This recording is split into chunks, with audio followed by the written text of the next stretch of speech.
जय हिंद दोस्तों। मैं अभिषेक स्वागत करता हूं अभिषेक एकेडमी के यूट्यूब प्लेटफॉर्म पर। तो दोस्तों, आज है हमारी बिहार के इतिहास की क्लास नंबर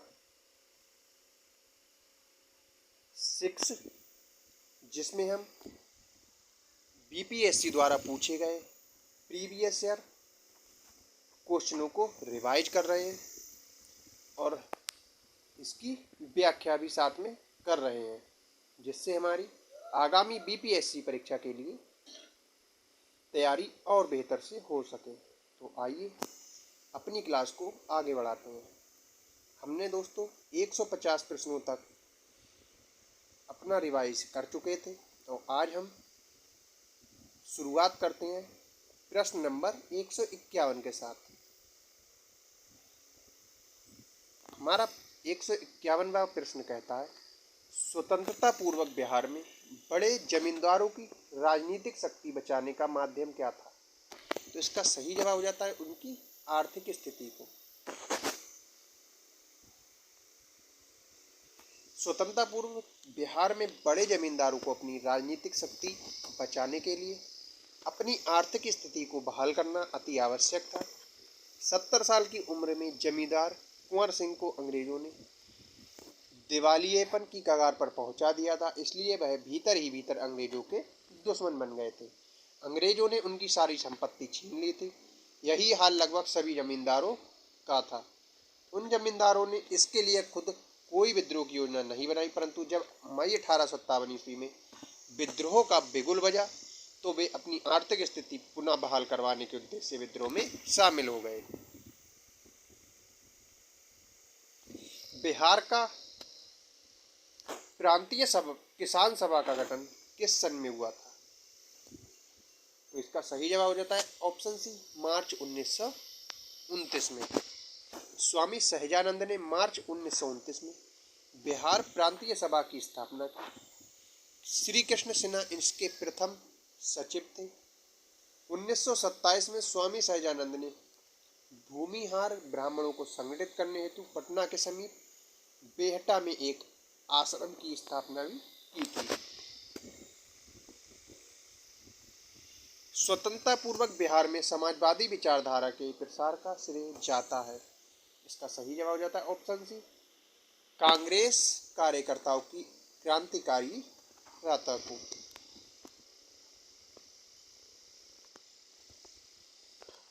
उन्नीस 32-34 के दौरान युवा कांग्रेस जनों के एक वर्ग ने कांग्रेस के भीतर ही रहकर संगठन को वामपंथ की ओर प्रेरित करने के लिए समाजवादी पार्टी बनाई, जिसके प्रमुख सदस्य जयप्रकाश नारायण, अच्युत पटवर्धन, यूसुफ मेहर अली, अशोक मेहता और मीनू मसानी थे। इसी पार्टी ने देश में समाजवादी विचारधारा का प्रचार किया। बिहार सोशलिस्ट पार्टी के अध्यक्ष आचार्य नरेंद्र देव और सचिव जयप्रकाश नारायण थे। भारतीय राष्ट्रीय कांग्रेस का 1937 का अधिवेशन बिहार के इस शहर में हुआ?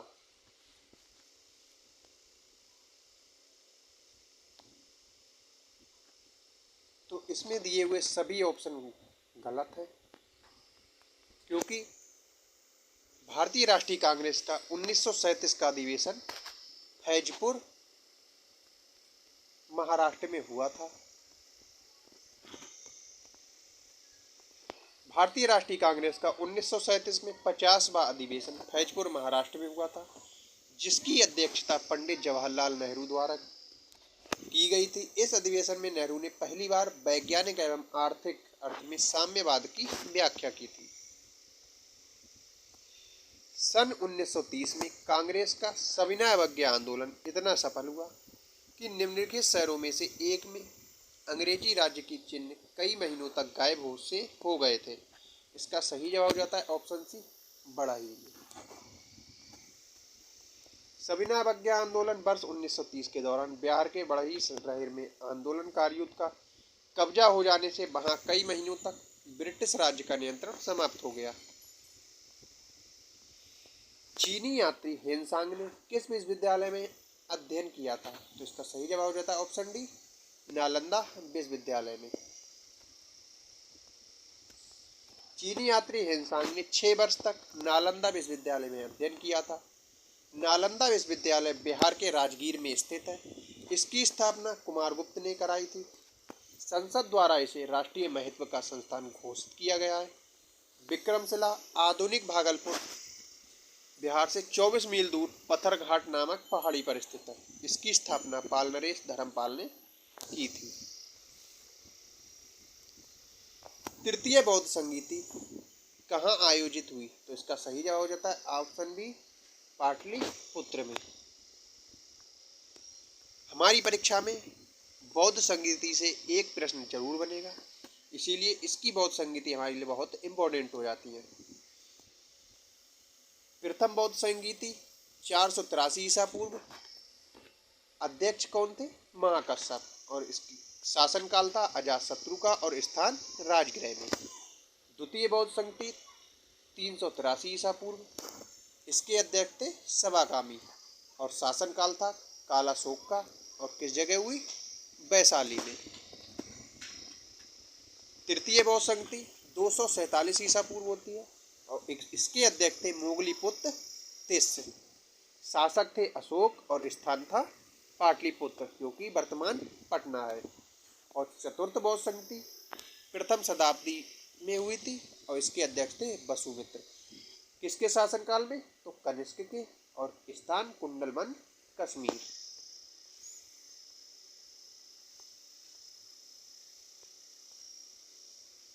किस शासक द्वारा सर्वप्रथम पाटलिपुत्र का राजधानी के रूप में चयन किया गया?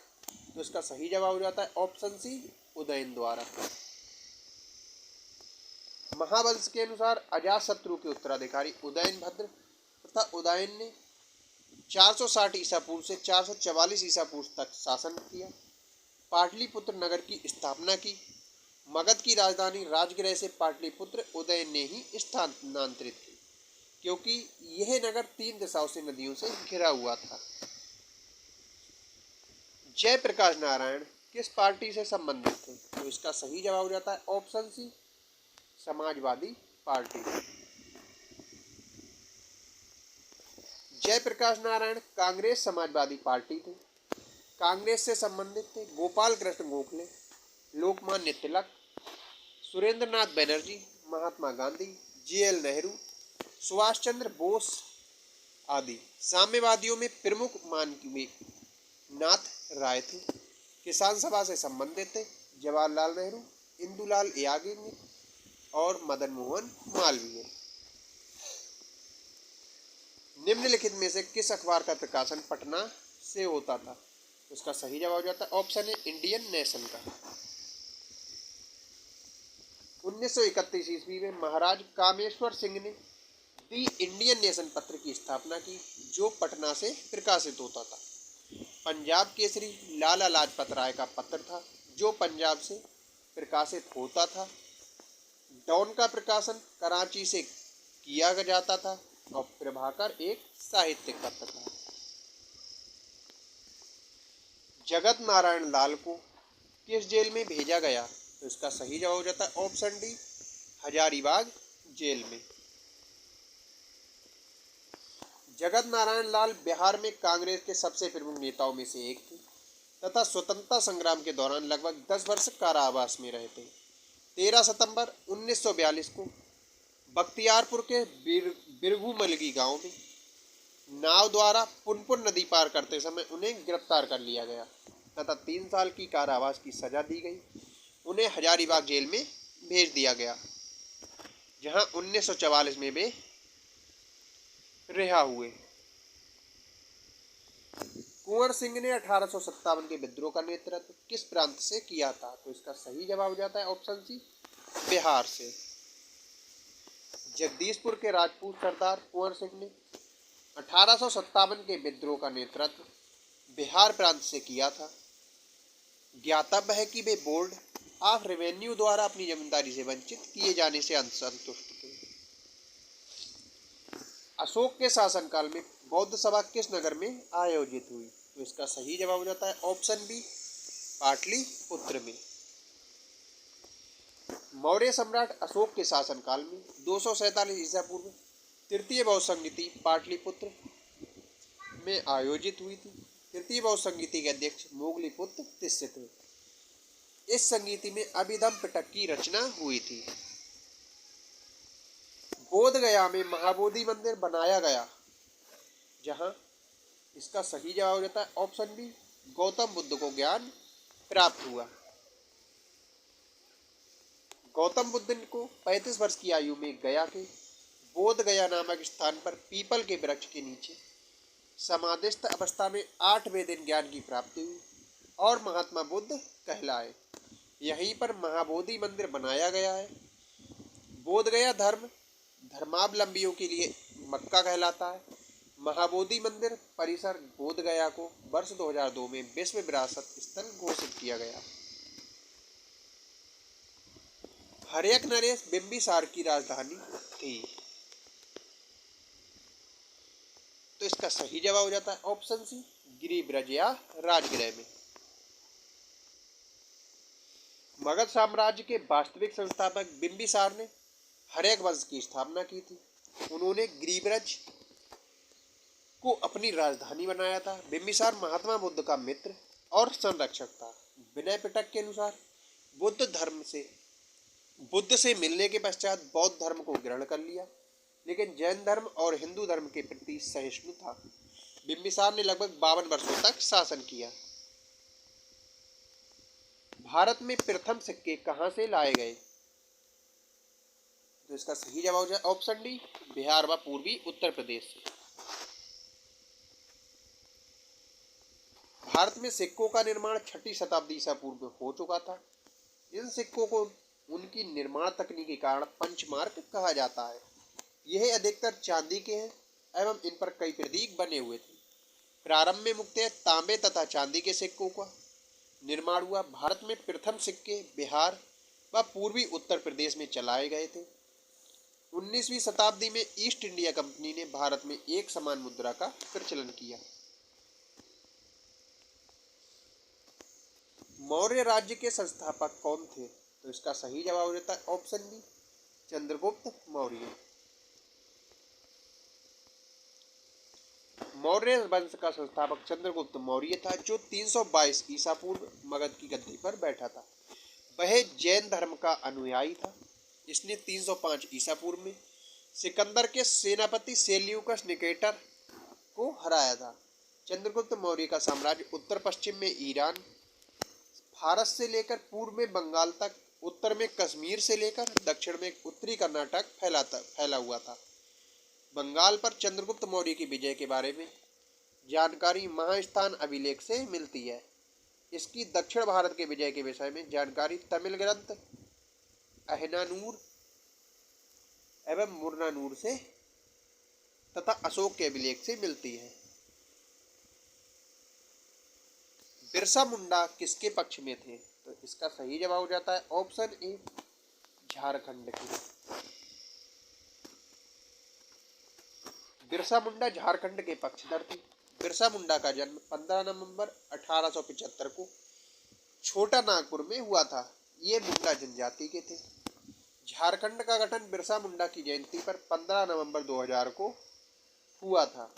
1895 ईस्वी में आरंभ होने वाले जनजातीय विद्रोह के महान नेता और समाज सुधारक बिरसा मुंडा ने आदिवासियों को संगठित करने में निर्णायक भूमिका निभाई। बिरसा ने आदिवासियों से कहा कि तुम अनेक देवी देवताओं को छोड़कर केवल भगवान सिंह बोंगा की पूजा करो, जीवों पर दया करो, सभी भगवान के पुत्र हैं।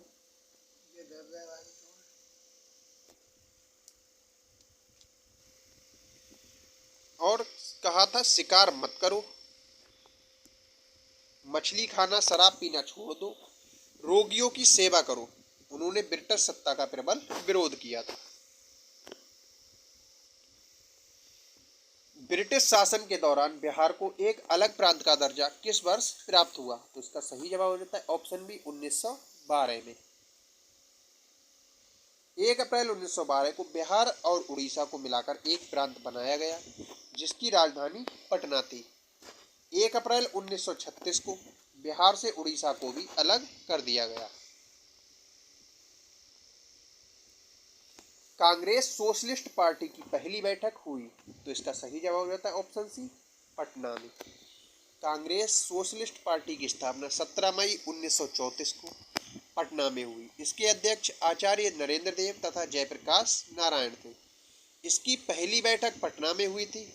इसका प्राथमिक उद्देश्य ब्रिटिश साम्राज्यवाद को जड़ से उखाड़ना और मजदूर, किसानों, समाज के अन्य कमजोर वर्गों का सशक्तिकरण करना था। निम्नलिखित में से किस राजा ने पाटलिपुत्र बसाया था? तो इसका सही जवाब हो जाता है ऑप्शन डी, उदयन ने।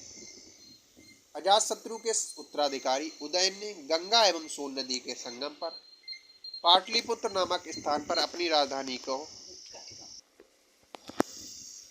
अजातशत्रु के उत्तराधिकारी उदयन ने गंगा एवं सोन नदी के संगम पर पाटलिपुत्र नामक स्थान पर राजधानी की स्थापना की, जो राजगृह से स्थानांतरित की गई थी। निम्नलिखित में से किस नगर में प्रथम बौद्ध सभा आयोजित की गई? तो इसका सही जवाब हो जाता है ऑप्शन सी, राजगीर में। प्रथम बौद्ध संगीति का आयोजन अजातशत्रु के शासनकाल में राजगृह में स्थित सप्तकर्णी गुफा में 483 ईसा पूर्व में किया गया था। इस संगीति की अध्यक्षता महाकश्यप ने की थी। इस संगीति में ही बुद्ध के उपदेशों को 2 पिटकों, सुत्त एवं विनय पिटकों से संग्रहित किया गया था। निम्नलिखित में से मगध का कौन सा राजा सिकंदर महान के समकालीन था? तो इसका सही जवाब हो जाता है ऑप्शन बी, घनानंद। सिकंदर महान के समकालीन मगध का शासक घनानंद था। सिकंदर की सेना ब्यास नदी तक आई थी। ब्यास को पार कर आगे बढ़ने से उसकी सेना ने इनकार कर दिया था, अतः सिकंदर वापस लौट गया। 1857 के विद्रोह का बिहार में 15 जुलाई 1857 से 20 जनवरी 1858 तक केंद्र था। तो इसका सही जवाब है ऑप्शन डी, जगदीशपुर। 15 जुलाई 1857 से 20 जनवरी 1958 तक जगदीशपुर 1857 के विद्रोह का केंद्र था। 11 मई 1857 को मेरठ से आए सिपाहियों का एक दस्ता यमुना पार कर अंग्रेज दिल्ली पहुंच गया और कंपनी के राजनीतिक एजेंट साइमन फ्रेजर समेत कई सैकड़ों अंग्रेज इस अभियान में मारे गए थे। इस तरह सत्ता केंद्र और प्रतीक के रूप में दिल्ली पर कब्जे के साथ 1857 के विद्रोह की शुरुआत हो गई। ये विद्रोह कानपुर, लखनऊ, बनारस, इलाहाबाद, बरेली, जगदीशपुर और झांसी तक फैल गया। जगदीशपुर में वयोवृद्ध जमींदार कुंवर सिंह ने विद्रोह का नेतृत्व किया। इस विद्रोह का नेतृत्व कानपुर में पेशवा बाजीराव द्वितीय के दत्तक पुत्र नाना साहब ने, लखनऊ में बेगम हजरत महल ने, झांसी में रानी लक्ष्मीबाई में तथा बरेली में रोहिलखंड के भूतपूर्व शासक के उत्तराधिकारी खान बहादुर ने की थी। पटना के 1857 के स्वतंत्रता संग्राम के नेता थे। तो इसका सही जवाब हो जाता है option A, Haidar Ali Khan. Doctor Rajendra Prasad को 9 अगस्त 1942 को गिरफ्तार करके भेजा गया। इसका सही जवाब होता है ऑप्शन डी, बांकीपुर जेल में। वर्ष 1942 में भारत छोड़ो आंदोलन के 9 अगस्त 1942 डॉक्टर राजेंद्र प्रसाद को गिरफ्तार करके बांकीपुर जेल में रखा गया था।